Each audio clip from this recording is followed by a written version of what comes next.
Good evening everyone. Welcome to my lecture on the topic English and LSRW skills. Under this topic, I am going to cover the importance of English,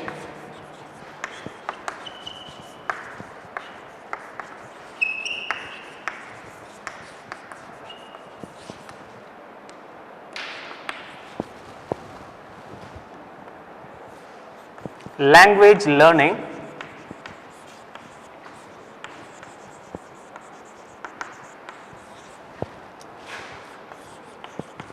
reasons for failure to get fluency,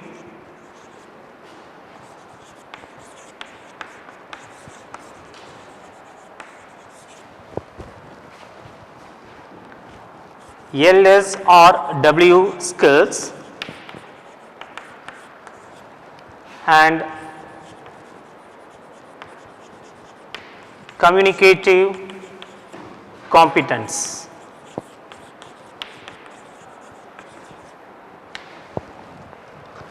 So these are the 5 topics I am going to cover under the common general topic English and LSRW skills.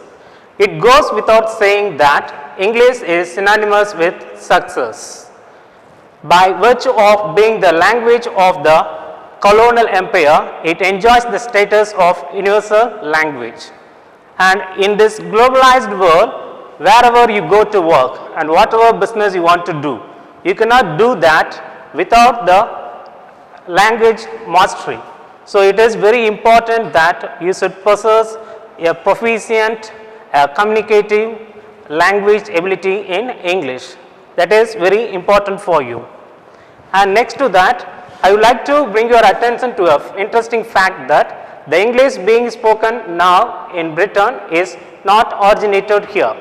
The native language of the land is Celtic. It is surviving now in Ireland, Scotland and Wales. The language now being spoken in Britain is the language of Angles, the people who invaded England. And these people's land is called English, and from that name came the language name English. And one more thing, now English is being spoken by around 2 billion people. Moreover, in 75 countries, it remains the official language. So, the role of English in today's world is unquestionable, and if you take the global workforce in all type of businesses and in every fields, you may find the influence of English.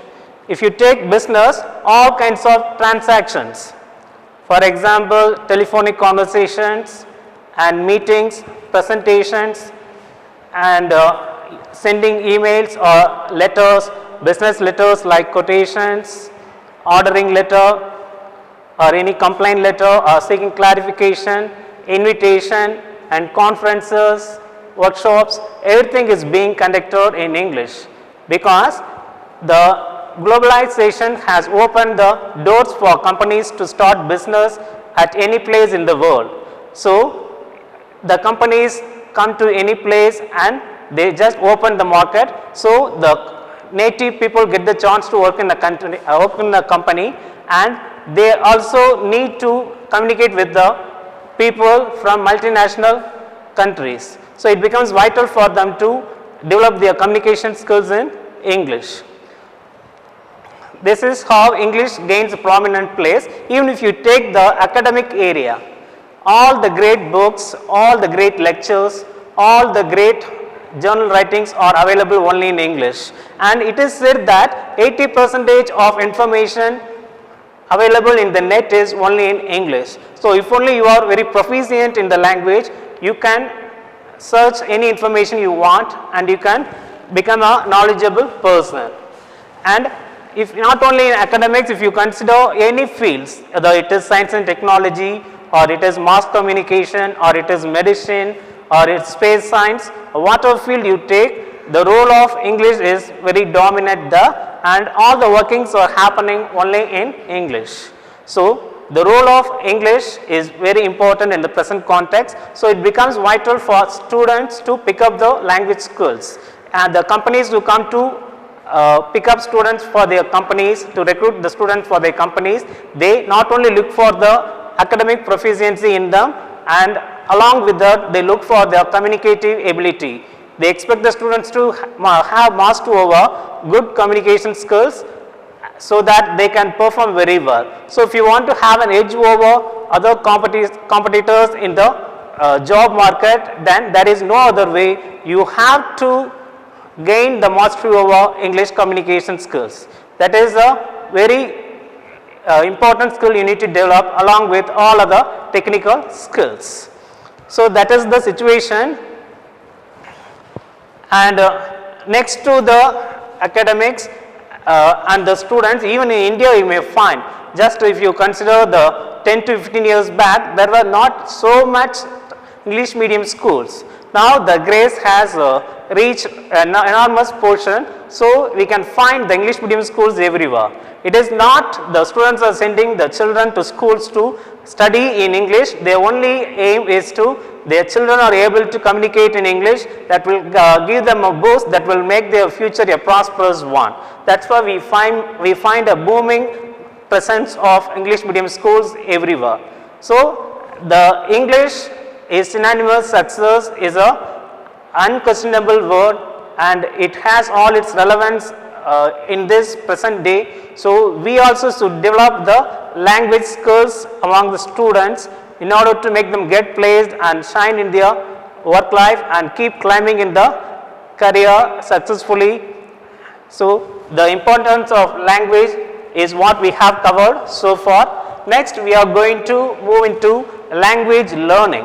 First of all, what is language? Language is a skill that is specific to humans. We don't find any other animals use any language like humans do.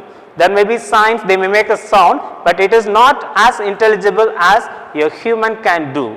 It is entirely different, entirely phenomenally a greater thing that human has developed as a language. And what is the role of the language? It is a communicative medium that helps people to express their ideas, their concept, their experiences, their emotions and feelings. That is what the main role of language, that is as a communicative tool. So when we are studying language, there are two things we need to consider. One is the language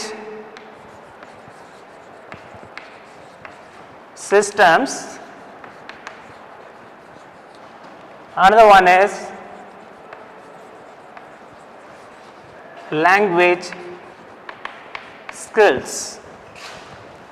Under language systems, there is phonology, grammar, lexis, function and discourse. Under language skills, there are four things: listening, speaking, reading and writing. So when we are learning a language, what we intend to mean is that we are mastering these two things. But these things called language systems are knowledge about the language. This knowledge about the language won't help us to use the language. That is the main purpose of language. It may help us people to know what language is about, how it originated, what are the features of it, how it has evolved. These things we may get to know from language system. When there is a phonology, it refers to the sound patterns of the language.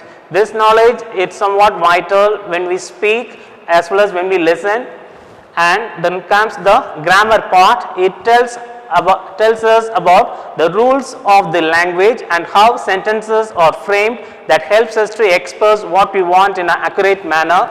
Then that is followed by lexis, that tells all about the vocabulary, the word part, and comes function. It tells what kind of language we have to use in what kind of situation. Then discourse, that it is all about how we have to talk in a deeply or very seriously or intensely about a subject for a lengthy manner, for a long time, in an in-depth manner. That is what discourse is all about, and these are all about the language. It is not going to help us to use the language, whereas language skills are the very important thing that we need to focus on, because if only we master these skills, then language becomes second nature to us, that we are able to communicate using these things. So when it comes to language skills, I want to make a point here that it is said that in our everyday communication, around 5% we do writing, and 9% we do reading, and about 25 to 30% we do speaking, and 45% we do listening. So all these are very much important for a very good communication, and one thing is connected with another one. And if we take the first one, listening part, this is the very first thing one has to acquire to master a language. See, in a natural learning environment, that is what we call the language acquisition process, a child learns language first by listening. That's why it is said language starts with ear. Language starts with the ear. So it means the child listens. It is said approximately for 2 years the child simply observes, that it keeps listening to the sounds made by its relatives, its family members, its mother, father, and then it tries to imitate. That is what we call speaking. So listening is very vital. So when we talk about listening, there are certain things that commonly people discuss about, that is the difference between hearing and listening. What is the difference? Even if you take this classroom, there are so many noises are coming. For example, the wind is blowing and the fan is rotating. There are some people speaking outside. All these noises are reaching your ears and just pass your ears. It happens. But I am also talking. That is what only register. That is what you focus attention. That is what listening. So all the noise that just passes your ears without your attention is what we call hearing. At something that reaches your mind is what we call listening. So to pick up a language, we have to listen. So to listen, both our physical and mental selves should be so alert and energetic. If we feel hungry, if you are physically sick, then we are not able to potentially listen to things. Then we cannot acquire listening in a language classroom. Like that, if we are mentally inefficient, for example, our mood may not be proper, we may be sad, or we may be angry, or we are in no mood to learn. In that time we won't listen. So both our physical and mental features should be so alert, then only we can be efficient learners.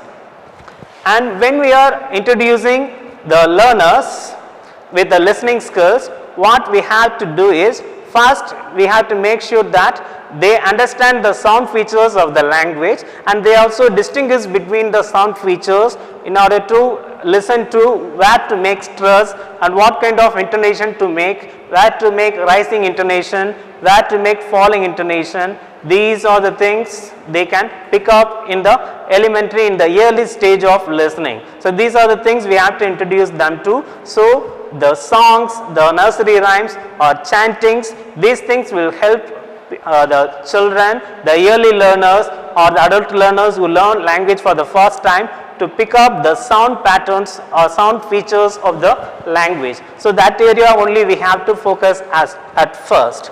Then we have to make them listen for the general content of something in order to get the message of something. Even if a conference or any other place, if a speaker speaks, they have to listen for the general content, focusing on that, elaborately the speaker is speaking. We need to train them in that by showing them or giving them podcast where with a minimum vocabulary, with a easy vocabulary, somebody is speaking under a general topic.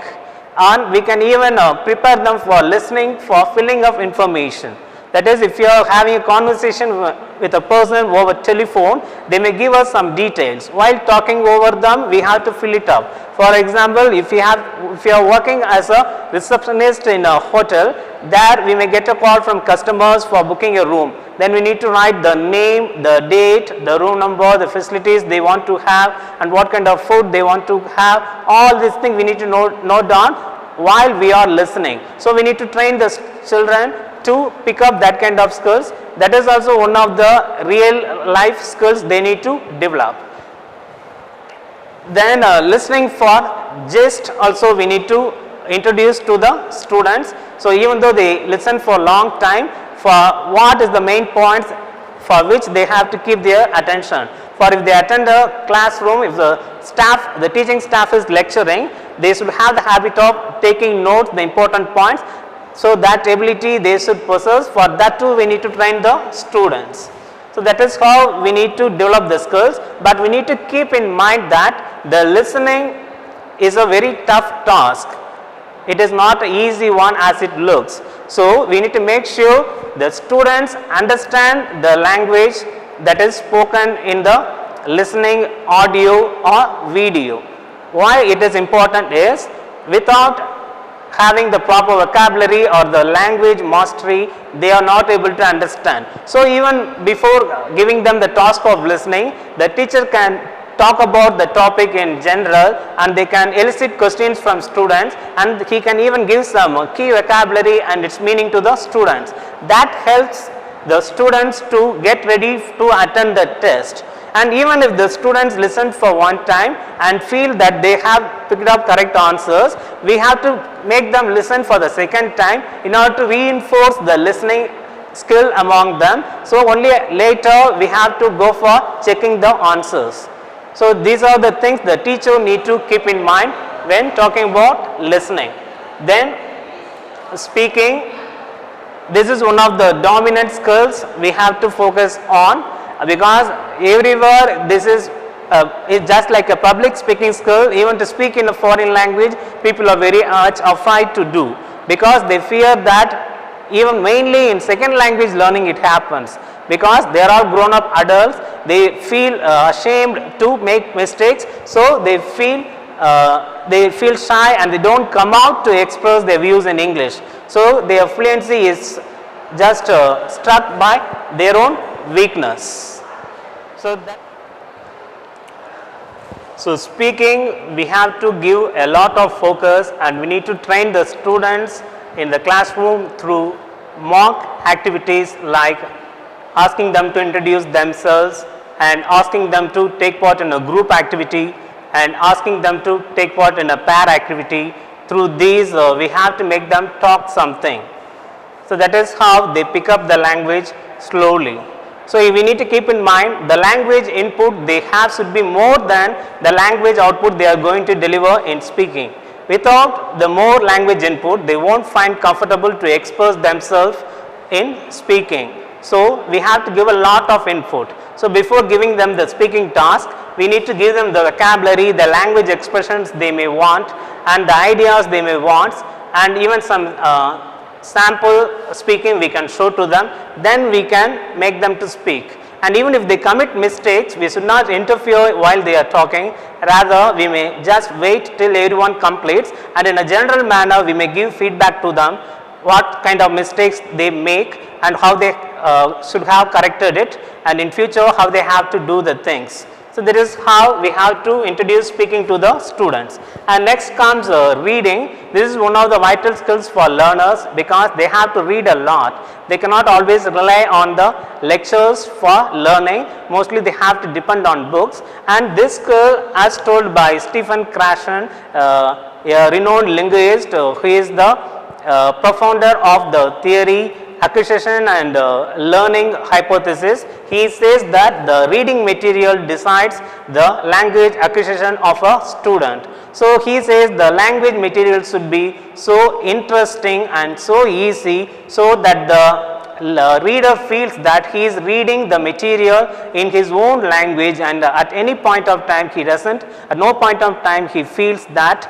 he is reading in a foreign language. So reading, that is how it should be introduced, and both skimming and scanning as well as for intensive reading we need to practice the students, and reading for pleasure, that is how we need to start it, that is how we can introduce reading to the students, and that is followed by writing. That is the another important skill everyone should develop, because for writing the language background, the language backup of students should be very great. Without that, without the knowledge of grammar, without the adequate vocabulary, without the skill of thinking and getting ideas, they are not able to write. And there are also some common mistakes students make that may come because of the mother tongue influence, so that also need to be taken care. All these things will, if taken care in a proper manner, will result in a very good writing. So when students attempt writing a task, going for a writing task, they should be given a proper model, and based on a model first they should be trained, then later on we can give for their own concern. So this is how the language skills gains are very dominant, and you need to remember that knowing about the language is just like knowing the parts of the car and the functions of the car, but not knowing how to drive. And knowing the skills is knowing to drive the car but doesn't know the parts of the car and the functions of it. So here in the present day context, what is important is mastering the skills, that is driving the car. So that should be our focus.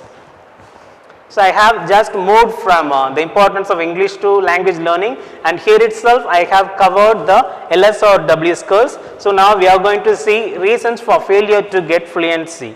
And we can see that wherever English is used as a second language and people are being trained in English for long years, but still they are not able to get fluency. The main reason is the researchers have found that there are three things mainly important for any language learning, and they are method, attitude,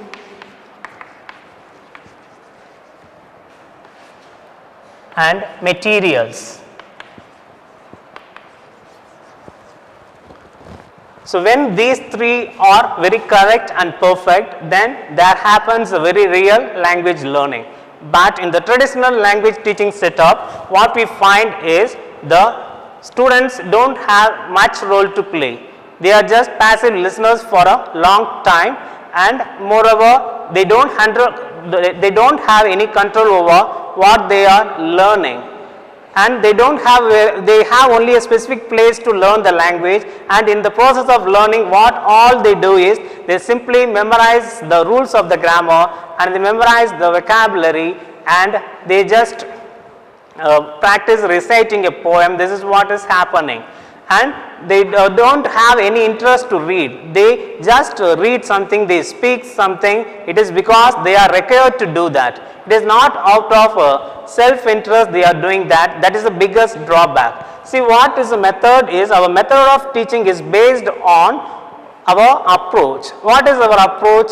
It is what our idea of what language is, how people learn the language, how we can teach people to learn the language. Our beliefs on these areas is what we call approach, and these approaches decide our way of teaching. That is what we call method.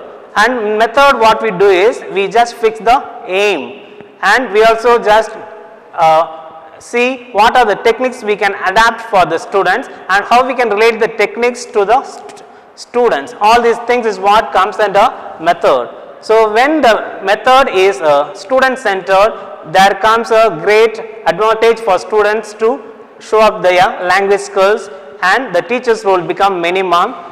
So their fluency level also get increased, and it is followed by attitude. It is said that for language learning success, more than aptitude, it is attitude that counts. So the attitude of the learners should be very much high. They should feel motivated and they should feel they are reading interesting material and they feel happy in the process of language learning. That is what they should do. That is what going to give us a very good end result of language fluency among learners. So we need to focus our attention towards building up language material, making a teacher who is a facilitator, who is very friendly, who can move with students and who is ready to forgive the students' mistakes in learning, and who is a true facilitator who only can make the students to get fluency. And next comes the materials. Nowadays we may find the language learning materials are very cost and it is not at all cost effective and very expensive. So like even CDs or whatever they try to do with material, they have to spend a lot of money. So it should be changed and the materials should be cost effective, and based on the different student learners, there should be different kinds of books available so that the students get language fluency. So these three things, method, attitude and materials, when they are perfect, the students' language proficiency is also going to be perfect. Then the last one I am going to focus on communicative competence, and there are 4 things they say when somebody has a communicative competence. They are linguistic competence,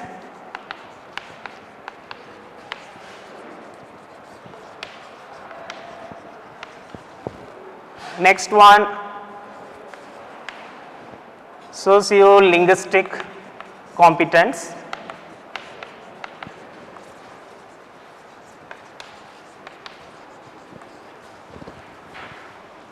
then third one discourse competence,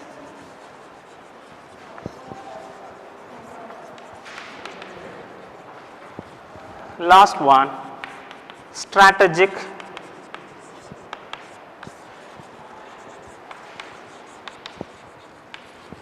competence. When one has all these competences, all these skills, then we can call somebody a good communicator. So all these 4 things become very vital. And what we mean by linguistic competence is knowing what kind of language to use, which grammar rule we should use, what vocabulary to use, how we have to combine sentences together. So this knowledge is what we call the linguistic competence. And socio-linguistic competence is all about what kind of people we move with, and with those people our relation, based on that what kind of language we have to use, that shows our attitude and whether we can recognize their attitude, like are we polite, are we arrogant, or are they happy to talk with us. So being able to recognize that ability is what we call socio-linguistic competence.